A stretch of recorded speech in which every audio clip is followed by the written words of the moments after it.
नमस्कार, मी संदीप देसाई. नमस्ते महाराष्ट्रामध्ये आपल्या सगळ्यांचं स्वागत. सुरुवात करणार आहोत वेगवान घडामोडींना. बेस्टचे कर्मचारी मध्यरात्रीपासून संपावर गेल्यानं मुंबईत बेस्ट सेवा पूर्णपणे ठप्प झाली आहे. परिणामी सकाळीच कामावर निघालेल्या मुंबईकर चाकरमान्यांचे मोठे हाल झाले. बँकांच्या विलीनीकरणाला विरोध, किमान वेतन आणि सरकारच्या कामगार विरोधी योजनांविरोधात बँक कर्मचाऱ्यांनी आजपासून 2 दिवसांचा संप पुकारला. या संपाला all India bank employees association आणि भारतीय बँक कर्मचारी संघानं पाठिंबा दिलाय. शासकीय वीज कंपन्यांच्या खासगीकरणाला विरोधासह विविध मागण्यांसाठी महावितरण, महानिर्मिती आणि महापारेषणचे राज्यभरातील कर्मचारी संपावर गेलेत. 3 कंपन्यांचे तब्बल 83,000 कर्मचारी 72 तासांच्या संपावर आहेत. देशभरातील वाहतूक कर्मचारी देखील आजपासून 2 दिवसांच्या संपावर जाणार आहेत. कर्मचाऱ्यांना सामाजिक सुरक्षा प्रदान करण्यात यावी, तसंच दर महिना 24,000 रुपये किमान वेतन द्या, या प्रमुख मागणीसाठी या संप पुकारण्यात आलाय. मोदी सरकारनं आर्थिकदृष्ट्या मागास सवर्णांना 10% आरक्षण देण्याचा मोठा निर्णय घेतला. आर्थिकदृष्ट्या मागास सवर्णांना सरकारी नोकरी आणि शिक्षणामध्ये 10% आरक्षण देण्याच्या निर्णयाला केंद्रीय मंत्रिमंडळानं काल मंजुरी दिली आहे. त्यानंतर आज संसदेमध्ये या संदर्भातलं संशोधन विधेयक मांडलं जाणार आहे. जातीपेक्षा आर्थिक निकषावर आरक्षण देण्यात यावं अशी नेहमी संघाची भूमिका राहिली आहे. त्यामुळे केंद्रानं आर्थिक निकषावर सवर्णांना 10% आरक्षण जाहीर केल्यानंतर संघानं निर्णयाचं स्वागत केलंय. सरकारच्या सवर्णांसंदर्भातील आरक्षणाच्या निर्णयावरून राष्ट्रवादीच्या खासदार सुप्रिया सुळे यांनी कडाडून टीका केली आहे. निवडणुकीला अवघे 8 आठवडे उरले, त्यामुळे मोदी सरकार आणखी जुमले दाखवेल अशा शब्दात सुप्रिया सुळे यांनी टीका केली आहे. तर निवडणुका डोळ्यांसमोर ठेवून सरकारनं आर्थिकदृष्ट्या मागास सवर्णांना आरक्षण देण्याचा निर्णय घेतल्याची टीका भारिप बहुजन महासंघाचे अध्यक्ष प्रकाश आंबेडकर यांनी केली आहे. भाजप सेनेतील वाढत्या दुराव्याबाबत संजय राऊतांनी मोठं विधान केलं. युतीचा पोपट पूर्वीच मेला असून युती तोडण्यासाठी योग्य व्यासपीठ ही ठरलं असल्याचे संकेत संजय राऊत यांनी दिलेत. न्यूज 18 लोकमतच्या न्यूजरूम चर्चेत ते बोलत होते. आता राज्यातील कलाकार, खेळाडू आणि दिव्यांगांसाठी ओपन एसएससी बोर्ड लॉन्च होणार आहे. येत्या 10 तारखेला हा एसएससी बोर्ड लॉन्च होईल अशी घोषणा शिक्षण मंत्री विनोद तावडे यांनी केली. यामध्ये कलाकार, खेळाडू, दिव्यांगांना शाळेत जायची गरज नाहीये. मुख्यमंत्री देवेंद्र फडणवीस यांचा ड्रीम प्रोजेक्ट असलेल्या समृद्धी महामार्गाचं लवकरच भूमिपूजन करण्यात येणाऱ्या नागपूर मुंबई महामार्गासाठीच्या सर्व परवानग्या आणि भूसंपादनाचं काम पूर्ण झालंय. मंत्रालयाच्या आत पुन्हा एकदा आत्महत्येचा प्रयत्न झालाय. काल एका तरुणानं मंत्रालयात 3ऱ्या मजल्यावरून उडी मारली, पण मंत्रालयात जाळी बसवली गेली, त्यामुळे हा तरुणाचा जीव वाचला. मंत्रालयाच्या 3ऱ्या मजल्यावरून उडी मारून आत्महत्येचा प्रयत्न करणाऱ्या तरुणाच्या सहकाऱ्यांनी मंत्रालयामध्ये गोंधळ घालण्याचा प्रयत्न केला. मंत्रालयाच्या 7व्या मजल्यावर जाऊन त्यांनी जोरदार घोषणाबाजी केली. माजी खासदार प्रिया दत्त यापुढे निवडणूक लढवणार नाहीयेत. पक्षाचे राष्ट्राध्यक्ष राहुल गांधींना पत्र लिहून त्यांनी ती माहिती दिली आहे. खासगी कारणं, त्याचप्रमाणे पक्षांतर्गत गटबाजीमुळे इच्छा नसल्याची खंत त्यांनी व्यक्त केली आहे. नात्यांमध्ये राजकारणाच्या भिंती आड येणार नाही, ते उद्धव ठाकरे यांचे चिरंजीव आणि युवा सेनेचे प्रमुख आदित्य ठाकरे यांनी स्पष्ट केले. राज ठाकरे यांचे सुपुत्र अमित ठाकरे यांचं 27 जानेवारीला लग्न होणार आहे.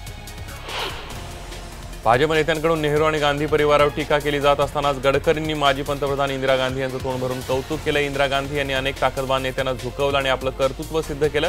या कर्तृत्ववान महिलेनं आरक्षणाचा लाभ घेतला होता का, असा सवालही गडकरींनी उपस्थित महिलांना केला.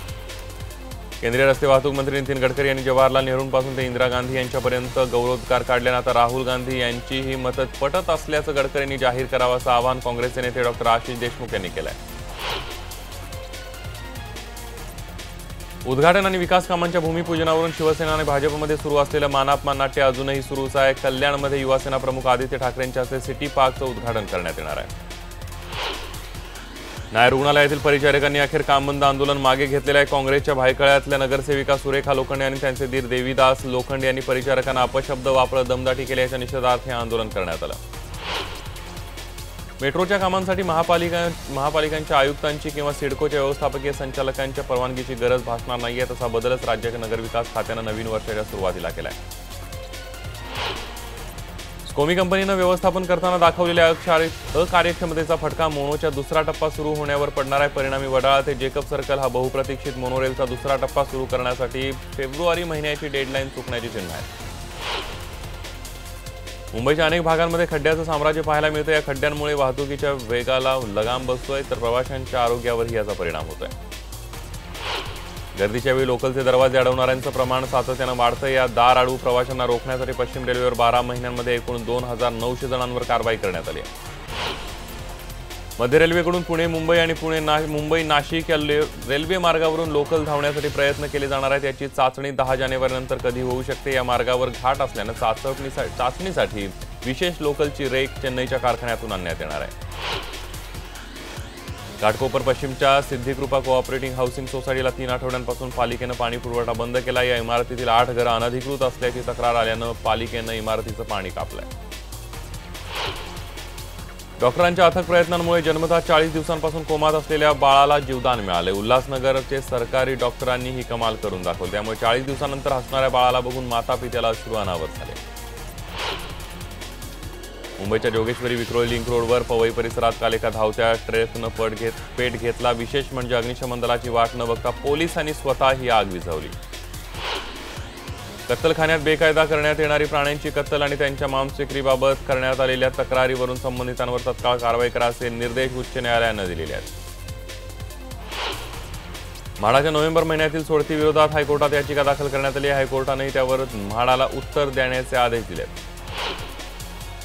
नाशिकमध्ये सध्या स्मार्ट सिटी योजनेअंतर्गत महावितरणच्या भूमिगत केबलिंगच्या कामाला सुरुवात करण्यात आली। यासाठी शहरातील अनेक रस्ते खोदण्यात आलेत। या खोदकामामुळे नाशिककर चांगले संतप्त झालेत। फर्लो आणि पेरोल रजेचा गैरफायदा घेत राज्यातील कारागृहातून तब्बल 632 कैदी फरार झाले। त्यामध्ये सर्वात जास्त 132 कैदी अमरावती जेलमधून फरार झाले असून सर्वात कमी म्हणजे 2 कैदी ठाणे जेलमधून पसार झाले।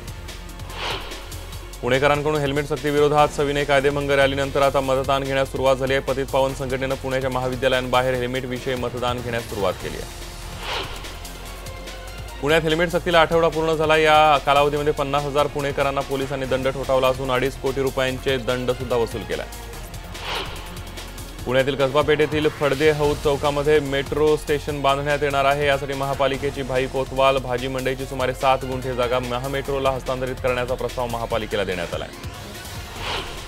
पुण्यामध्ये सैन्यात भरतीसाठी आलेल्या बेरोजगार तरुणांच्या निवासाची कोणतीही सोय नसल्यामुळे कडाक्याच्या थंडीमध्ये फुटपाथवर या तरुणांना रात्र काढावी लागली। नाशिकमध्ये उंटावडी रोड परिसरामध्ये काल दक्षिणमुखी मंदिराची भिंत झोपडीवर कोसळली। यामध्ये 3 कामगार अडकले। यातील एका कामगाराचा उपचारादरम्यान मृत्यू झालाय। औरंगाबादमध्ये संतप्त महिलांनी गल्लीतील देशी दारू दुकानाची तोडफोड केली। जय भवानी नगरातल्या दुकानात घुसून महिलांनी बाटल्या फोडल्या। कोल्हापुरातील नाट्य वितरक प्रफुल्ल महाजन यांचा मृतदेह अखेर सापडलाय। कोटीतीर्थ तलावात त्यांचा मृतदेह आढळून आलाय। कालपासून ते बेपत्ता होते।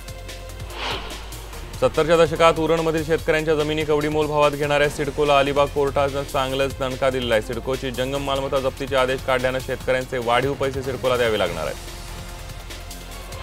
सायन पनवेल महामार्गावरील प्रवास खड्डेमुक्त व्हावा यासाठी आता सार्वजनिक बांधकाम विभागामार्फत महामार्गावरील उड्डाणपुलांवर देखील काँक्रिटीकरण करण्यात येणार आहे। काँक्रिटीकरणाच्या कामामुळे सायन पनवेल महामार्गावर अनेक ठिकाणी वाहतूक कोंडी होते। मीरा रोडची मोनिका कालपाडे मिसेस इंडिया स्पर्धेमध्ये उपविजेती ठरली आहे। मोनिका एका खासगी फार्मा कंपनीमध्ये मार्केटिंग व्यवस्थापक म्हणून काम करते।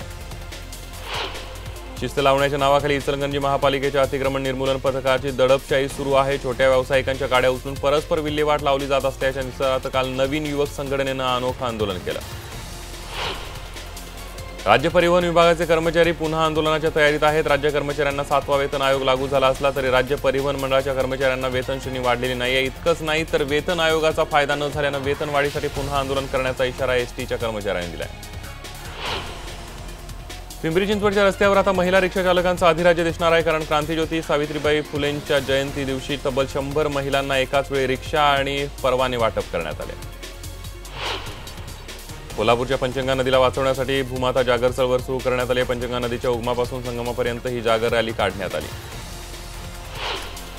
कोल्हापूर मध्यवर्ती बस स्थानकाजवळ असणारा पारिक पूल म्हणजेच वाहनधारकांसाठी अडचणीचा ठरतोय। वारंवार या भागामध्ये ट्रॅफिक जामची समस्या उद्भवते। महापालिकेकडे याबाबतच्या तक्रारी देऊनही महापालिकेने कोणतीच कार्यवाही केलेली नाहीये। पत्रकार गौरी लंकेश हत्या प्रकरणामध्ये आणखी एक खुलासा झालेला आहे। गौरी लंकेश यांच्या हत्येत सनातनच्या माजी संपादक स्वर्गीय शशिकांत राणेंचा हात असल्याची सूत्रांची माहिती आहे। नागरिकत्व सुधारणा विधेयक संसदेत मांडणाऱ्या केंद्रातील मोदी सरकारला जोरदार झटका बसलाय। कारण भाजपचा मित्रपक्ष आसाम गण परिषदेनं आसाममधील सोनोवल सरकारमधून बाहेर पडण्याचा निर्णय घेतलाय। गण परिषदेचा नागरिकत्व सुधारणा विधेयकाला सुरुवातीपासूनच विरोध होता। लोकसभा निवडणुकीच्या आधी काँग्रेसची काल दिल्लीमध्ये डिनर डिप्लोमसी पाहायला मिळाली। सोनिया गांधी यांनी निवडणुकीच्या पार्श्वभूमीवर काँग्रेसच्या सर्व खासदारांना स्नेहभोजनासाठी आमंत्रित केलं होतं। आंध्र प्रदेशचे मुख्यमंत्री चंद्राबाबू नायडू यांनी नवी दिल्लीत जाणार आहेत. मी महागठबंधनसाठी नाही, पण जो नेता मला भेटण्यास उत्सुक असेल त्याला मी भेटणार असल्याचं सुद्धा त्यांनी सांगितलं. 2019 मध्ये पहिल्यांदाच इंधन दरात वाढ झाली आहे. पेट्रोलच्या दरामध्ये 21 पैशांनंतर डिझेलच्या दरामध्ये 8 पैशांनी वाढ झाली आहे. केंद्र सरकारतर्फे ई वाहनांचं धोरण प्रस्तावित आहे. यामध्ये रहिवासी, व्यावसायिक वापराच्या आणि कार्यालयीन आस्थापनेच्या 20% जागा ई वाहनाच्या चार्जिंग सुविधेसाठी उपलब्ध करून द्यावी लागणार आहे. रिझर्व्ह बँकेकडून केंद्र सरकारला अंतरिम लाभांश अर्थात डिव्हिडंड मिळणार का हे अजून ठरायचं, अशी माहिती रिझर्व्ह बँकेचे गव्हर्नर शक्तिकांत दास यांनी दिली आहे. एकीकडे काश्मीरमध्ये तापमान उणे 12 अंशांच्या पार गेलं आहे, तर दुसरीकडे केरळमधील हिल स्टेशन असलेल्या मुन्नारमध्ये आजचं तापमान आहे उणे 3 अंश सेल्सिअस. 83 या सिनेमामध्ये रणवीर सिंग कपिल देव यांची भूमिका साकारणार आहे. 83 हा सिनेमा वर्ल्ड कप कथा सांगणार आहे. 1983 मध्ये कपिल देव यांच्या नेतृत्वाखाली भारतीय टीमनं विश्वचषक जिंकला होता. दिग्दर्शक कबीर खान या सिनेमाचं दिग्दर्शन करणार आहे. या सिनेमामध्ये कपिल देव यांच्या पत्नीच्या भूमिकेसाठी म्हणजेच रोमी भाटियाच्या भूमिकेसाठी दीपिकाला विचारण्यात आलंय.